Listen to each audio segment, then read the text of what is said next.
Tokoh kita.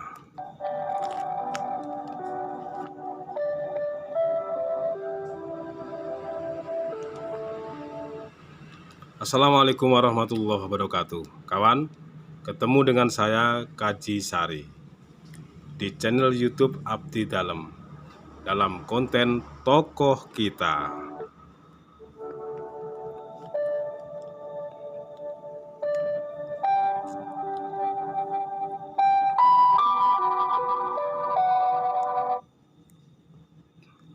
Saat ini kami persembahkan tokoh kita Syekhona Kiai Haji Muhammad Khalil Bangkalan. Kawan, Syekhona Muhammad Khalil atau lebih akrab dengan nama Mbah Khalil Bangkalan lahir pada hari Selasa tanggal 11 Jumadil Akhir 1252 Hijriah atau tanggal 20 September 1834 Masehi di Desa Langudi, Desa Kramat, Ujung Piring, Bangkalan, Madura.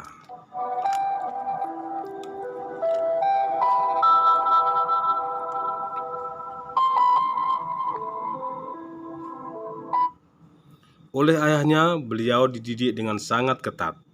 Mbah Khalil kecil memang sudah menunjukkan bakat yang istimewa. Kehausannya akan ilmu, terutama ilmu fikih dan nahwu, sangat luar biasa. Bahkan beliau sudah hafal dengan baik Nadham Alfiyah Ibnu Malik 1000 bait tentang ilmu nahwu sejak usia muda.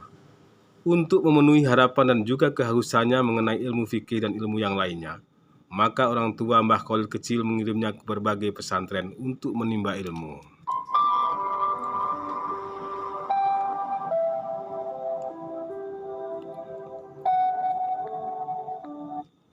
Kawan, setelah tahun 1850 ketika usia beliau hampir menginjak usia 30, Kiai Khalil muda berguru kepada Kiai Muhammad Nur di pesantren Langitan Tuban. Kemudian untuk menambah ilmu dan pengalaman, beliau nyantri di pesantren Cangaan Bangil Pasuruan. Dari sini pindah lagi ke pesantren Kebon Candi Pasuruan. Selama di Kebon Candi kawan, beliau juga berguru kepada Kiai Nur Hasan di Sidogiri Pasuruan. Selama di Kebon Candi, beliau mencukupi kebutuhan hidup dan belajarnya sendiri dengan menjadi buruh batik agar tidak merepotkan orang tua beliau. Padahal ayahnya cukup mampu membiayai beliau kawan.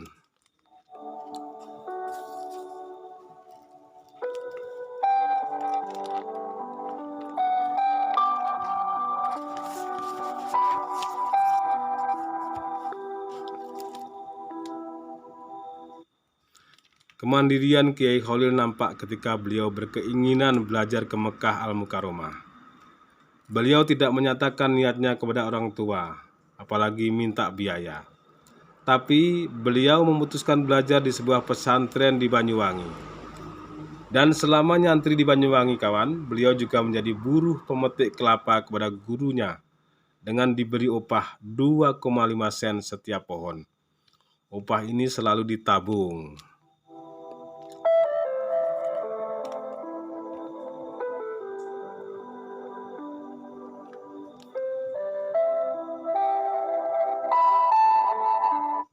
Tahun 1859, Kiai Khalil memutuskan untuk berangkat ke Mekah dengan biaya tabungannya. Tapi sebelum berangkat, oleh orang tuanya Kiai Khalil dinikahkan dengan Nyai Asik.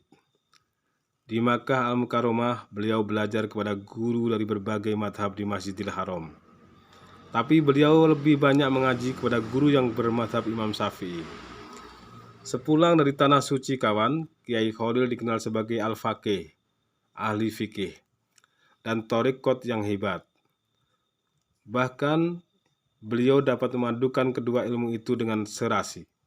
Beliau juga seorang hafidh atau penghafal Al-Quran 30 juz. Kiai Khalil kemudian mendirikan pesantren di Desa Cangkebuan, sekitar 1 km arah barat laut dari desa kelahirannya.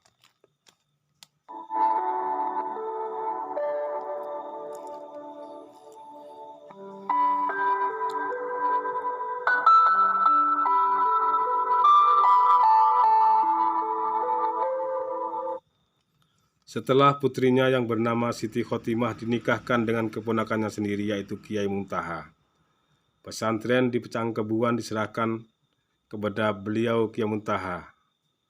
Sedang Kiai Khalil sendiri mendirikan pesantren di Desa Kademangan, hampir di pusat kota Bangkalan, sekitar 200 meter sebelah barat alun-alun kota Bangkalan. Di pesantren yang baru ini kawan, beliau cepat memperoleh santri. Santri yang pertama di Jawa tercatat bernama Hasyim Asy'ari dari Jombang.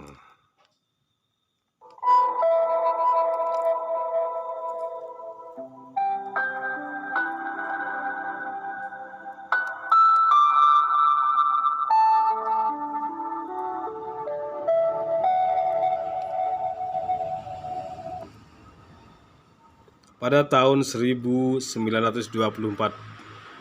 di Surabaya ada sebuah kelompok diskusi yang bernama Taswirul Afkar atau konseptualisasi pemikiran yang didirikan oleh seorang Kiai Abdul Wahab Hasbullah.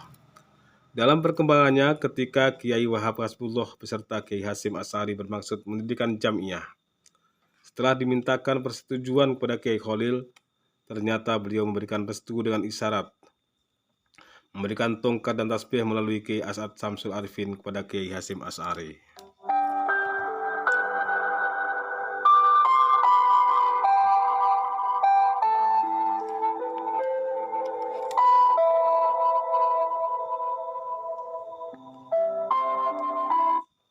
Pada tanggal 29 Ramadan 1343 Hijriah atau tanggal 24 April tahun 1925 Masehi, dalam usia 91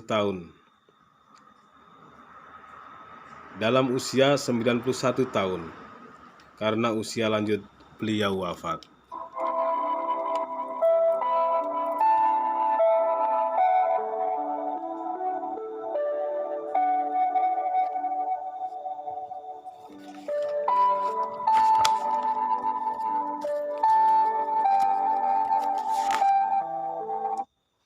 Hampir semua pesantren di Indonesia yang berada sekarang mempunyai sanad kepada beliau Kiai Khalil.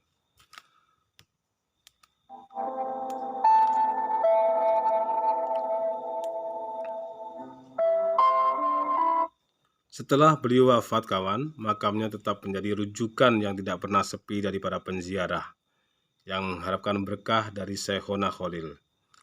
Beliau diistirahatkan di daerah Mertajasah, Bangkalan, Madura, Jawa Timur. Ketentraman lahir dan batin terlihat dari bangunan masjid yang bersih, luas, dan megah. Jamaah dan pengurus masjid serta makam yang ramah menambah kekusukan ketika berziarah di sana. Alhamdulillah, semoga bermanfaat. Saya berharap Anda menonton, like, komen, dan subscribe. Saya akhiri. Assalamualaikum warahmatullahi wabarakatuh.